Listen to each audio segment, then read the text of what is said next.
আমার এখানে কোনো প্রকার কীটনাশক স্প্রে করা লাগে না।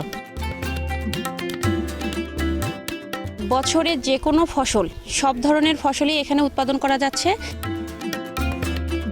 কৃষিতে কীটনাশকের ব্যবহার কম এবং নিরাপদ একটা সবজি।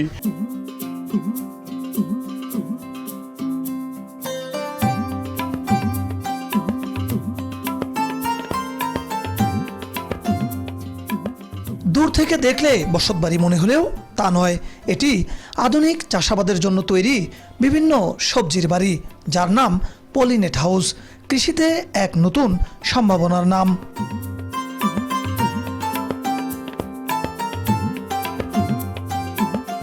যেখানে নেই কোনো ঋতুর বাধা, নেই রাসায়নিকের ভয়, সারা বছর চাষ করা যায় ফসল। প্রকৃতির সঙ্গে তাল মিলিয়ে নিরাপদ খাদ্য উৎপাদনের এক অন্যতম মাধ্যম এটি। সরকারি সহায়তায় এ পলিনেট হাউস তৈরি করে আধুনিক কৃষি খামার গড়ে তুলেছেন কৃষক মজিদুল ইসলাম। এই বিশেষ পদ্ধতিতে তিনি চাষ করেছেন টমেটো, শসা, বেগুন সহ বিভিন্ন ধরনের বিষমুক্ত সবজি।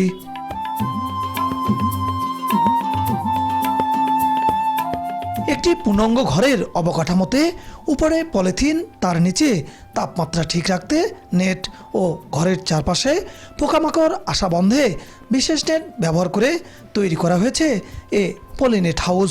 বাহিরের কোনো কীটপতঙ্গ ভিতরে আসতে না পারায় পরাগায়নের জন্য ঘরের একপাশে রাখা হয়েছে মৌমাছির বক্স। কোনো প্রকার ক্ষতিকর রাসায়নিক ছাড়াই উৎপাদিত হচ্ছে সবজি। শুধু পলিনেট হাউস নয়, মালচিং পদ্ধতিও ব্যবহার করছেন তিনি। এতে মাটির আর্দ্রতা ধরে রেখে স্বাস্থ্যসম্মত ও অধিক ফসল উৎপাদন করে লাভবান হচ্ছেন তিনি। আমার এই ফসলের গুণগত মান ভালো, বিষমুক্ত। আমার এখানে কোনো প্রকার কীটনাশক স্প্রে করা লাগে না। আর এলে হচ্ছে এই ফসলটাও অনেক সুন্দর হচ্ছে। আর এলে মনে করেন যে বাইরে ঝড় বৃষ্টি হওয়ার কারণে অনেক সময় ফসল নষ্ট হয়ে যায়। এখানে আমার সারের অপচয় কম হচ্ছে এবং কীটনাশকের ব্যবহার নাই এবং ফসলগুলো অনেক সুন্দর হচ্ছে।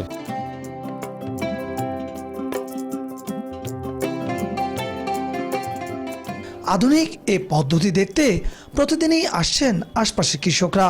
অনেকেই আগ্রহী হয়ে উঠছেন এই পদ্ধতিতে চাষাবাদে।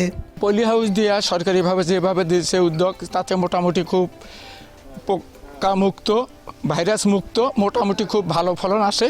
আমরাও এখন নিজ অধ্যয়নে পলি হাউস দেওয়ার চিন্তা ভাবনা করতেছি এবং মালচিং দিয়ে আবার সুবাদ করার পরিকল্পনা করতেছি আর কি। অন্য জমির থেকে মনে করেন এটা পোকামাকড় কম হয়, ফলন ভালো হয়, দামও বেশি পাওয়া যায়। এই পদ্ধতিতে চাষ করতে আমরা আগ্রহী খুব।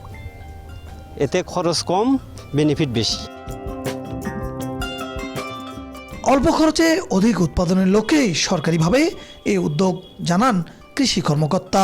পলিনেট হাউসটা হচ্ছে যে কোনো বৈরী আবহাওয়ায় আপনার বছরে যে কোনো ফসল, সব ধরনের ফসলই এখানে উৎপাদন করা যাচ্ছে। সেখানে রোগ পোকামাকড়ের আক্রমণ কম হয়, গাছের গুণগত মান ভালো থাকে এবং ঝড় বৃষ্টিতে যেগুলো ক্ষতিগ্রস্ত হয় বাহিরের মাঠের যে ফসলগুলো, এখানে সেটা হয় না। তো সেক্ষেত্রে উৎপাদনটা বেশি হয়। যেহেতু আমার কোনো ধরনের বিষ ব্যবহার করা হচ্ছে না, ফসল উৎপাদন খরচটা কমে যাচ্ছে এবং ফসল বাজারে বিক্রি করে কৃষক সেটা লাভবান হচ্ছে। যেহেতু এটার একটা চাহিদা আছে এবং মার্কেটে একটা ভালো পজিশন ধরে রেখেছে এখন ভোক্তা পর্যায়ে, যাতে করে কৃষিতে কীটনাশকের ব্যবহার কম এবং নিরাপদ একটা সবজি বা ফসল উৎপাদন হিসেবে কৃষক পর্যায়ে এটা আমরা ব্যাপকভাবে ছড়ানোর জন্য মাঠ পর্যায়ে কাজ করতেছি এবং কৃষকও আগ্রহী। গাইবান্ধার সাগাটা উপজেলার কচুয়া গ্রামের কৃষক মজিদুল ইসলাম প্রায় 3 একর জমিতে সারা বছরই চাষ করছেন নানা ধরনের সবজি। বিষ নয়, বিশ্বাস দিয়েই ফসল উৎপাদন করছেন কৃষক মজিদুল ইসলাম। তার এই উদ্যোগ প্রমাণ করে কৃষিতে প্রযুক্তির সর্বোত্তম ব্যবহার হলে আনতে পারে যুগান্তকারী পরিবর্তন। বিপ্লব ইসলাম, সময় সংবাদ, গাইবান্ধা।